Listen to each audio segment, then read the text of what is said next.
Remue ménage. Remue ménage.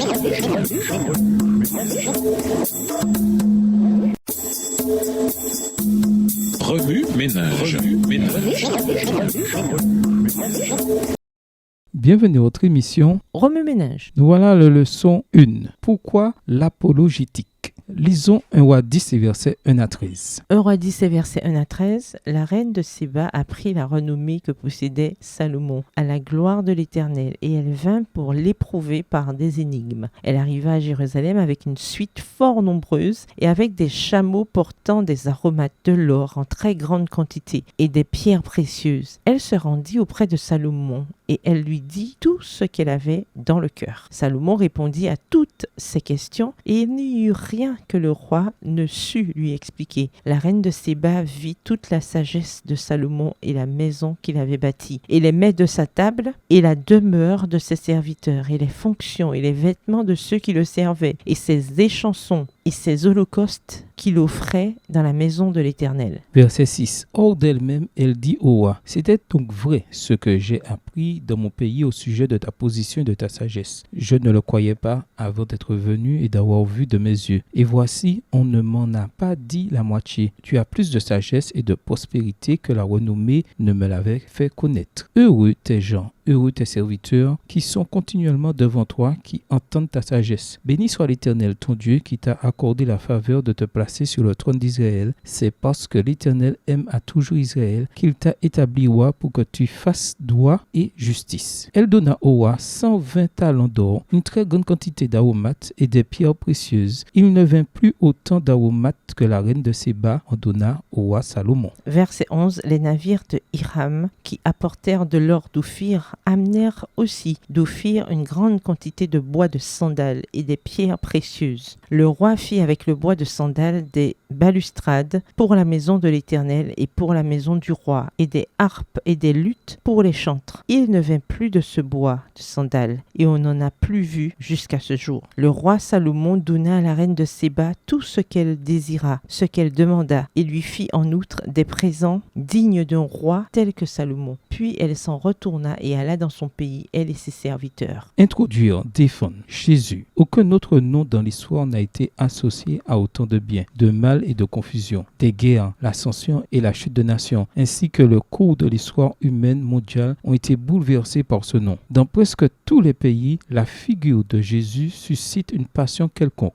Dieu est jugé et le monde entier observe et délibère pour parvenir à ses conclusions. De cette magnifique salle d'audience, l'humanité est appelée à la barre des témoins pour témoigner en faveur ou contre l'accusé céleste. C'est là qu'intervient l'apologétique. Le mot grec apologia était utilisé dans les tribunaux antiques pour défendre juridiquement une idée ou une expérience philosophique. Pierre l'a employé dans sa première épître. Soyez toujours prêts à répondre, apologia, mais avec douceur et crainte à quiconque vous demande raison de l'espérance qui est en vous. 1 Pierre 3, le verset 15 dans la version Darby. Apologia en grec est défini comme défense verbale, discours de défense. De ce mot, nous dérivons le terme apologétique, qui signifie donner une bonne défense des croyances théologiques par la philosophie, la science, les arts et la logique. L'apologétique chrétienne répond aux arguments avancés contre le christianisme et fournit des raisons de croire. Dans Ésaïe 43, verset 10, Dieu déclare « Vous êtes mes témoins ». Remarquez que le Seigneur ne dit pas si ces témoins sont éloquents, raffinés ou complètement horribles. Il ne nous demande pas non plus de devenir ses témoins. Nous le sommes déjà. Tout ce que vous et moi avons à décider est de quel genre de témoignage nous allons rendre à Dieu. L'apologétique est une partie essentielle du témoignage chrétien. Il n'est pas nécessaire d'être théologien ou pasteur pour être un apologète efficace. Certains des meilleurs apologètes sont des personnes ordinaires qui se sont simplement engagées à aider les autres à comprendre la beauté et la vérité de Dieu. Nous faisons en fait tous de l'apologétique, que nous en soyons conscients ou non. L'important est de s'assurer que la manière dont nous présentons notre foi est réfléchie et efficace. Car le rôle d'un apologète est d'éliminer les barrières intellectuelles et émotionnelles à la fois, afin de permettre aux gens de voir une image plus vraie de Dieu. Partager notre foi par le biais de l'apologétique profite non seulement aux autres, mais aussi à nous-mêmes. En parlant de nos croyances, l'apologétique nous rend plus sûrs de ce que nous croyons et des raisons de notre foi. Ce processus renforce notre compréhension de la bonté de Dieu, ainsi que notre sentiment d'avoir un but dans son plan plus vaste. Les chrétiens ont toujours dû s'engager dans l'apologétique, c'est-à-dire rendre compte de leur foi à ceux qui la leur demandent. Ce faisant, les chrétiens redéfinissent inévitablement leur foi pour eux-mêmes. Lorsqu'elle est pratiquée correctement, l'apologétique insuffle à l'Église une nouvelle vie en révélant à la fois la plausibilité de la foi chrétienne et de sa beauté. Il est important de noter que l'apologétique ne consiste pas à argumenter ou à gagner des débats. Il s'agit plutôt d'explorer de meilleures raisons de croire. Elle défend des philosophies antibibliques, offre de nouvelles plateformes de dialogue et guide finalement les gens vers la découverte de ce qui est vraiment Dieu. Les gens cherchent des réponses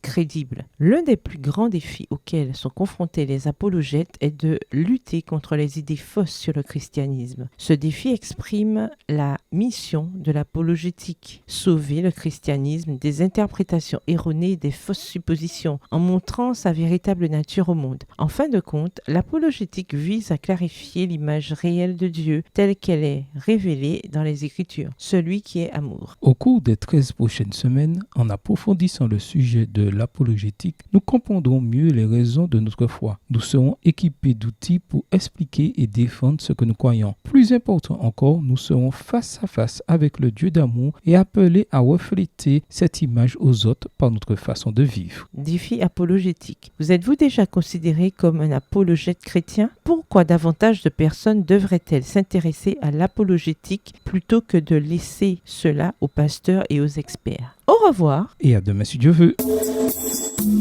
Remue ménage. Remue ménage.